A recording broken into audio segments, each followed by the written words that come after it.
नमस्कार दोस्तों, रियाज माला आप सभी का एक बार फिर से हार्दिक स्वागत करता है। दोस्तों, आज के इस वीडियो में मैं बात करने वाला हूं कि हमें सुरों की समझ कैसे होगी और हम सुर कैसे पक्के करेंगे।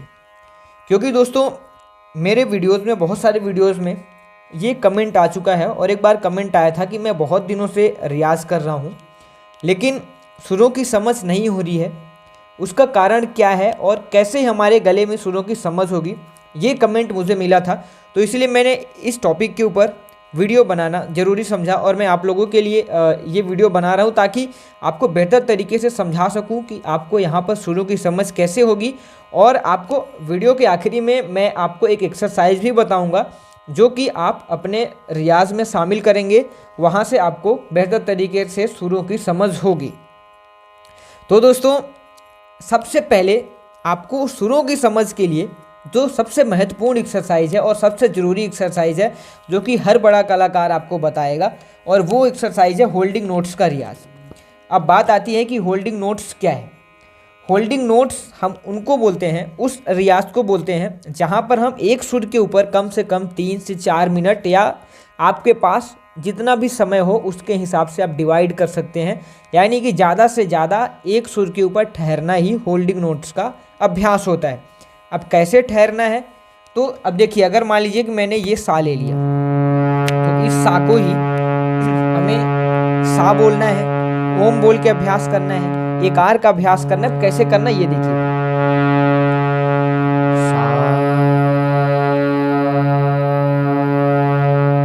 हमने सा बोला, इसके ऊपर 2 से 3 मिनट तक आप सा बोल के ठहरिए, फिर आप यहाँ पर ओम बोलिए इसी सुर के ऊपर।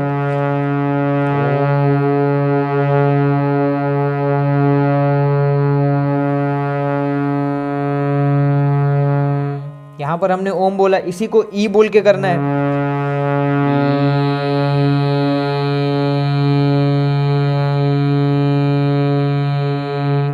तो इस तरीके से हम होल्डिंग नोट्स का अभ्यास करते हैं। अब इसी अभ्यास को आप रे के ऊपर करिए, इसी को आ बोलिए, इसी में ओम बोलना है।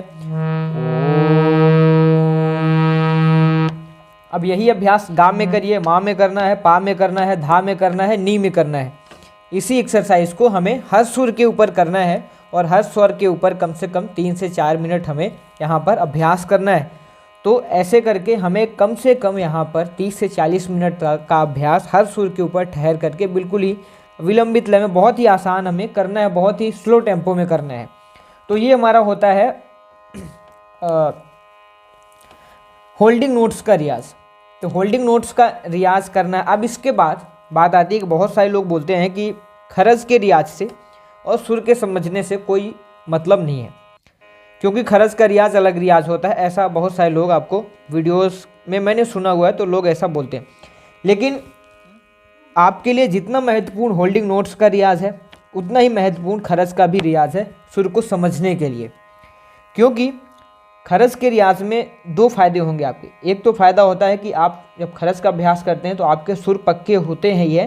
साथ ही साथ जो मेन खरज का रियाज है कि आपका जो गला है, अगर ऊपर के सुरों में काम नहीं कर पा रहा है या कि नीचे के सुरों में अच्छे से नहीं लग पा रहा है, तो खरज का हमें अभ्यास करना चाहिए और हर सिंगर को ये रियाज डेली करना चाहिए। लेकिन अगर हमें सुरों की समझ की मैं बात करूँ तो खरज के रियाज में हम हर स्वर के ऊपर काफ़ी देर तक ठहर के अभ्यास करते हैं, सुरों को सोचते हुए हम अभ्यास करते हैं खरज के रियाज में। तो एक तरीके से जब हम स्वर के ऊपर ठहर रहे हैं तो वो एक तरह से होल्डिंग नोट्स का ही रियाज होगा। तो इससे हमारे सुरों की समझ और बेहतर हो जाएगी, क्योंकि यहाँ से हमें ये भी ज्ञान होगा कि ये मैं विलंबित मंद्र सप्तक में कर रहा हूँ, ये मध्य सप्तक में कर रहा हूँ। तो यहाँ से हमें थोड़ा सा सप्तकों का भी ज्ञान अधिक अच्छे से होता चला जाता है। तो इस तरीके से खरज का रियाज, दूसरा रियाज खरज का रियाज करना है। अगला रियाज जो करना है वो हमें करना है अलंकारों का रियाज। अब एक छोटा सा आपसे निवेदन है कि आप लोग वीडियोस देखते हैं लेकिन वीडियो को लाइक नहीं करते, तो वीडियो को लाइक करिए, क्योंकि मैं आपके लिए इसी तरह से वीडियोस बनाता रहता हूं ताकि आपकी हेल्प हो सके और आपके वोकल्स में, आपके रियाज के लिए कुछ नए नए इम्प्रूवमेंट्स में जो कि वीडियो के माध्यम से आपके लिए ला करके आ रहा हूं। तो इसके लिए इस चैनल को लाइक कीजिए और सब्सक्राइब ज़रूर करें। तो अब इसके बाद जैसे आपने होल्डिंग नोट्स का रियाज कर लिया और खरज का रियाज कर लिया, अब करना है हमें अलंकारों का रियाज। तो अलंकारों का रियाज जो है आपको बिल्कुल विलंबित लय में करना है। अलंकारों का जब हम अभ्यास करते हैं तो हमें भागना नहीं है, क्योंकि भागते समय हमारे सुरों की समझ अच्छी नहीं होती, क्योंकि हम बेसुरे भी हो सकते हैं। पहले हमें विलंबित लय में अभ्यास करना चाहिए, ताकि यहाँ से भी एक तरीके से हम जब विलंबित लय में करेंगे, सुरों के ऊपर ठहर करके अभ्यास करेंगे, तो हम बेहतर तरीके से सुर को भी समझेंगे और यहाँ से हमारे सुर पक्के होने के चांसेस 100% हैं।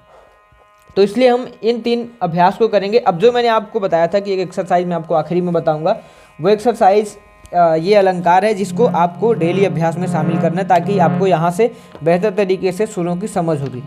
अलंकार कौन सा है? अलंकार हमारे जो है, एक एक सुर को गैफ करते जाना है और वापस से आरोह और अवरोह दोनों करना है साथ में ही।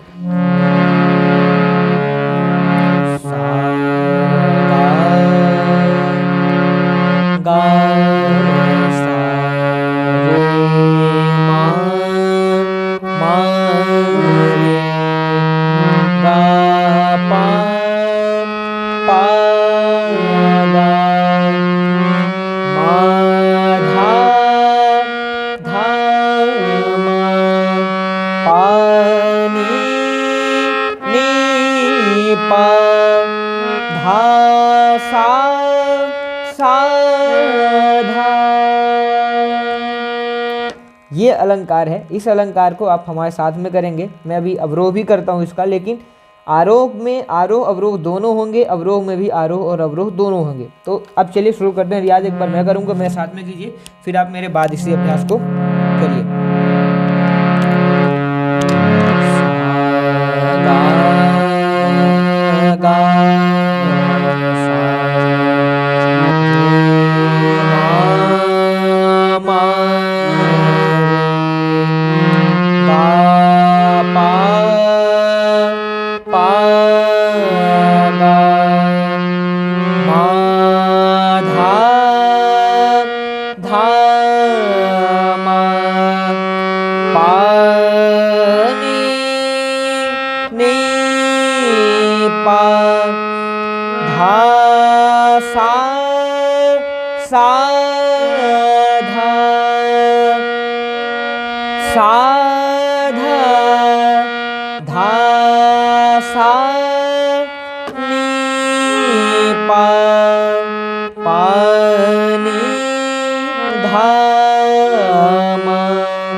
सा नी पा धा मा मा धा पा गा गा पा मा रे रे मा गा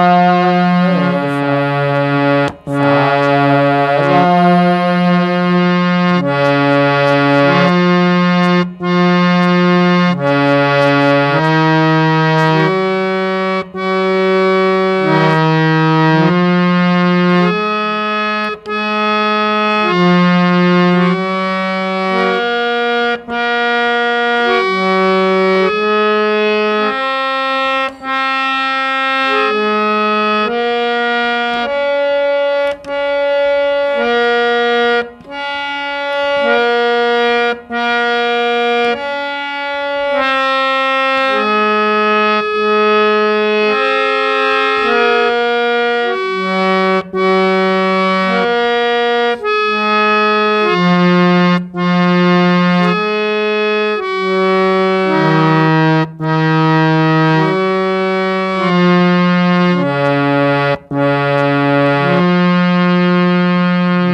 तो जब आप इस तरीके से अभ्यास करेंगे और ये रियाज अपने प्रैक्टिस में शामिल करेंगे तो आपको यहाँ से बेहतर तरीके से सुरों की समझ होगी।